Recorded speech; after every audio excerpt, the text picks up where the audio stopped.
ऐसा है, मैं मोदी मीडिया से और पूरी देश की मीडिया से और पूरे देश के लोगों से जो मुसलमानों से नफरत करते हैं वो उनको आतंकवादी बता रहे हैं। उनको आतंकवादी नहीं बताना चाहिए, क्योंकि वो अपनी गरीब मुल्क को, कमज़ोर मुल्क को, जिनकी अपनी ठीक से पुलिस चौकी भी नहीं बनी है, और उनको इस तरह दुनिया की सुपर ताकत अमेरिका और इजराइल दबा रही है, ये पूरी दुनिया के लिए अच्छा नहीं है। ये सबसे बड़ा आतंकवादी जो है अमेरिका है। 200 मिलिट्री मैन उनके पकड़ रखे हैं इजराइल के, 5000 उन्होंने भी उनके सिविलियंस को गिरफ्तार कर रखा है। तो बैठ के बात करें और एक दूसरे के जो कैदियों को छोड़ दें, ये बहुत अच्छा रहेगा और शांति से रहें।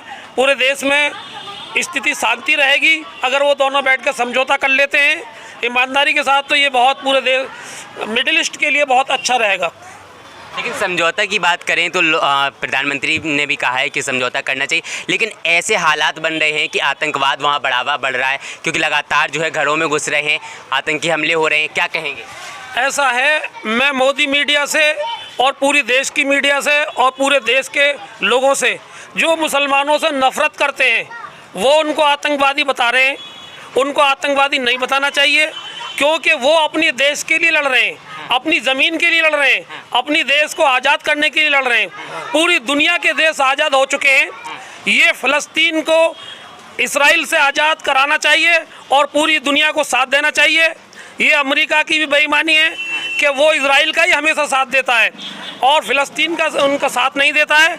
अगर ईमानदारी से बात की जाए तो ये जहाँ के लोग रहने वाले हैं, ये जर्मन के लोग रहने वाले हैं, इनको जो है वहाँ से ले जाए कि दोबारा जर्मन पे दबाव डाल के जर्मन में बसाओ, तो हम मान जाएंगे हाँ तुम सुपर पावर हो। एक गरीब मुल्क को, कमज़ोर मुल्क को, जिनकी अपनी ठीक से पुलिस चौकी भी नहीं बनी है, और उनको इस तरह दुनिया की सुपर ताकत अमेरिका और इजराइल दबा रही है, ये पूरी दुनिया के लिए अच्छा नहीं है। ये सबसे बड़ा आतंकवादी जो है अमेरिका है और सबसे बड़ा आतंकवादी इजराइल है, जो निहत्तों को मारता रहता है। तो इस आतंकवाद पर रोक होनी चाहिए। और वो शत्रु बात करें अमेरिका की, लेकिन भारत भी समर्थन दे रहा है, क्या कहेंगे? भारत समर्थन दे रहा है। भारत की जो है 30 साल तक जब तक कांग्रेस की सरकार रही, इजराइल को कभी मान्यता नहीं दी।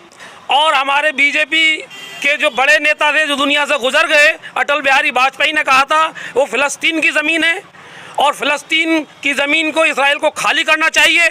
तो मैं अपील करूंगा कि वो हमारे अटल बिहारी जी बड़े नेता थे, हमारे मोदी जी भी और उनकी पार्टी उनकी शिक्षा का अनुसरण करें और उनकी शिक्षा पर चलें, तो ये देश के लिए बेहतर रहेगा। लेकिन आप नहीं देख रहे हैं कि जो है कोई और भी तरीका हो सकता था? इस तरीके से जो है समझौते नहीं होते जिस तरीके से अभी हालात बने हुए हैं। ऐसा है, पूरी दुनिया देख रही है।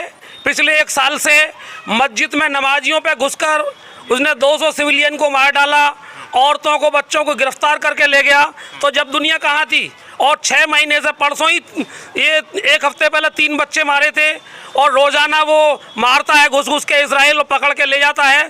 तो ये इसराइली आतंकवाद पे पूरी दुनिया चुप क्यों थी? जब क्यों नहीं बोल रही थी? अब एक आदमी जब बर्दाश्त से बाहर हो जाए और एक आदमी को ज़्यादा दबाया जाए, जैसे हमारे देश को भारत में अंग्रेज़ों ने बहुत ज़्यादा दबाया था, और यहाँ तक दबाया कि हमारे उसमें जो हमारे मिलिट्री मैन लड़ते थे उनके गाय की चर्बी और खंजीर की चर्बी के कारतूस देने लगे। तो हमारे देश के सब जो जनता है वो एक साथ होकर 1857 में उनको भगाने का काम करा और विद्रोह किया। इसी तरह वो बहुत दिन से इजराइल उनको नाजायज़ दबा रहा है, और सलामती काउंसिल भी कई बार उसके खिलाफ प्रस्ताव पास करती है, मगर अमेरिका वीटो का पावर करके हमेशा उसको बचाता रहा है और हमेशा उसका ही साथ देता है, चाहे वो गलती इजराइल की हो या फ़लस्तीन की हो, मगर हमेशा वो साथ इजराइल का ही देता है अमेरिका। मोदी जी समर्थन करें, क्या लगता है कि वहाँ की हिंसा कम हो पाएगी? क्योंकि मोदी जी ने बड़े बड़े युद्ध रुकवाए हैं। मोदी जी ने कोई युद्ध नहीं रुकवाया।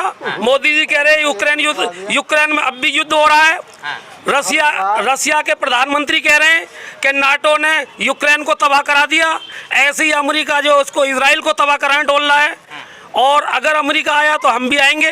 तो ये बड़ी शक्तियों का अखाड़ा, इजराइल फ़लस्तीन को न बनाया जाए, और वहाँ के जो अमनपंथ देश हैं, अमन पसंद लोग हैं, वो उनका बैठ के समझौता कराएं, ये सारी दुनिया के लिए बेहतर रहेगा।